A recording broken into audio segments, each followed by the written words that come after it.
مرحبا أحبائي، اليوم وصفتنا سندويشة تندوري الدجاج بخبز البراتة. سندويشة كتير شهية ولذيذة بمكونات بسيطة وطريقة تحضير كتير سهلة. حضروا الفيديو كامل، تابعوه للآخر لحتى تعرفوا كيف حضرتها. لا تنسوا تعملوا لايك للفيديو وتشتركوا بالقناة وتفعلوا زر الجرس ليوصلكم كل شي جديد. شاركوا الوصفة بين أصدقائكم لحتى يجربوها ويستفادوا منها. ويلا ننتقل لطريقة التحضير. بالبداية بدي تبل الدجاج. عندي صدر دجاج كبيرة مقطعته مربعات صغيرة وبدي بلش بتتبيله. رح اضيف له معلقة كبيرة زبادي، نص معلقة صغيرة زنجبيل بودرة وبابريكا، فلفل اسود 7 بهارات وثوم بودرة، وربع معلقة صغيرة من الصبغة الحمراء البودرة، هيل مطحون، وبهارات الجرام مسالة. بدي اخلطهم مع بعض كتير منيح، واذا حسيتوا خلطهم صعب فيكن تضيفوا لهم شوية زيت نباتي ليسهل عليكم دمج المكونات بالدجاج. طبعا ضفت ملح حسب الرغبة. منغطيهم ومنتركهم قبل بليلة لحتى الدجاج يطلع معنا أطيب وألذ. وهاي السندويشة مو طيبة غير بخبز البراتة الهندي. اليوم حضرته أنا بالعجينة المجمدة الجاهزة، بجيبها من السوبر ماركت، نفس رقائق السمبوسك أو عجينة البيفاستري. أبدا ما أنا مكلفة وسعرها كتير بسيط، وبنفس الوقت طريقة تحضيرها سهلة وبسيطة. بتحطوا العجينة بالمقلاية، بتقلبوها على الجهتين لحتى تتحمر معاكم، وبيكون صار جاهز معاكم خبز البراتة كتير طيب ولذيذ وبدون غلبة إنكم تعملوه بالبيت وتحضروا العجينة بالبيت وتاخد معاكم كتير وقت بالتحضير. وبتقدروا كمان تشتروا خبز البراتة من أي كافتيريا هندية أو مطعم هندي قريب منكم.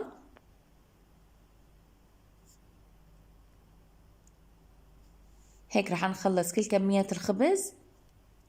واهم شي من بعد ما تخلصوا الخبز انكم تغطوه باي قطعة قماش تكون نظيفة كرمال ما ينشف معاكم، لانه اذا نشف رح يصير صعب عليكم انكم تلفوا السندويشة.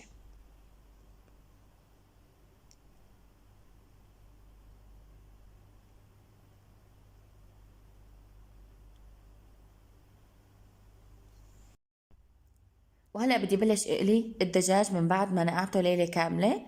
طبعا الافضل ليلة كاملة، ما قدرتوا تنقعوا ليلة كاملة ساعتين قبل تحضير السندويش لحتى ياخد من نكهة البهارات اللي ضفناها. بنقليه بزيت يكون حامي على نار تكون عالية، ما توطوا النار، إذا وطيتوا النار رح يطالع الدجاج ميته ويصير من جوا ناشف، يطلع العصارة كلها تبعه وبصير مو طيب.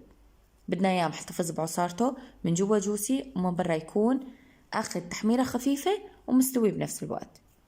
وهالشي بتلاقوه بس إذا خليتوا الدجاج على نار متوسطة أو عالية، ما وطيتوا النار أبدا عليه، وما تبالغوا باستواء. إذا بالغتوا بالاستواء تبع الدجاج رح ينشف كمان معاكم حتى لو ما طلع ميته.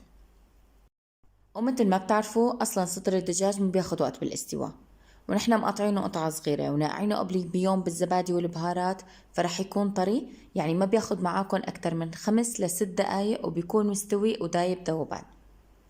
بتشيلوه بصحن على جنب ومنبلش نحضر السندويشة تبعنا، لأنه بنكون خلصنا كل المكونات اللي بنحتاجها لتحضير هالسندويشة اللذيذة.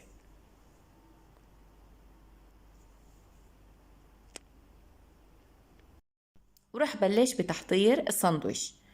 أول شي على خبزة البراتة بدي ضيف معلقتين صغار مليانين من جبنة كرافت السائلة القابلة للدهن. ما تستغربوا من إضافتها، كتير بتلبق مع المكونات وبتعطي نكهة كتير طيبة للمكونات، وبنفس الوقت تغيير عن الصوصات الاعتيادية المنضيفة أو المايونيز والكاتشب والخردل اللي دايما منضيفهم بالساندويش. واطيب شي مع جبنة كرافت. هلا اذا ما توفرت عندكم فيكم تستخدموا اي جبنة سائلة تانية متوفرة. هلا بدنا نضيف كمية من الدجاج، وراح نضيف عليهم شيبس سلطنة عمان. انتو شايفينه هالنوعية من الشيبس بتجي فيها حموضة، فيها سبايسي، وبنفس الوقت فيها كمية من التوابل والبهارات، فكتير بتلبق مع السندويشة. بدنا نكسر الشيبس ونضيف الكمية اللي نحنا بنحبها، ومنضيف عليهم الدقوس أو الكاتشب الحار، وهيك بتكون سندويشتنا جاهزة. بتزيدوا وبتقللوا بالمكونات، هذا الشي بيرجع لذوقكم ولرغبتكم وكيف انتو بتحبوا سندويشتكم تكون. هلأ بنغلف السندويشة وبتكون جاهزة للتقديم. بدي أعمل معاكم وحدة تانية نتبع نفس الخطوات. أول شي الخبزة بنضيف عليها جبنة الكرافت، وبعدين بنضيف الدجاج، وعليه هون رح نضيف الشيبس.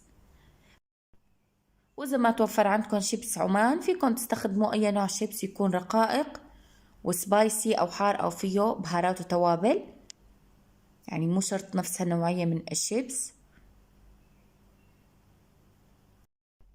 وكنصيحة لحتى تكون سندويشتكم أطيب وأطيب، حطوها بالميكروويف تقريبا 30 ثانية قبل ما تاكلوها. الخبزة كتير بتصير طرية، الجبنة بتسيح مع باقي المكونات وهيك كلهم بيندمجوا مع بعض، فبتصير النكهة ألذ بكتير والطعمة خيالية.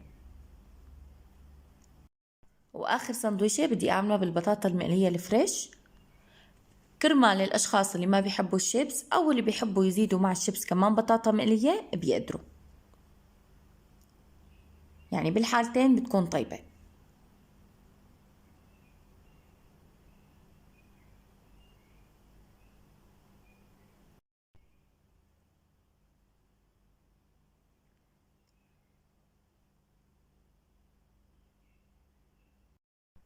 وهيك أحبائي وصفتنا صارت جاهزة، جربوا هالسندويشة، أنا متأكدة إنه رح تعجبكم.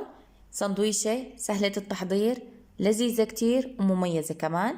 إذا حبيتوا الفيديو لا تنسوا تعملوا لايك وتشتركوا بالقناة، فعلوا زر الجرس لتوصلكم كل فيديوهاتي الجديدة.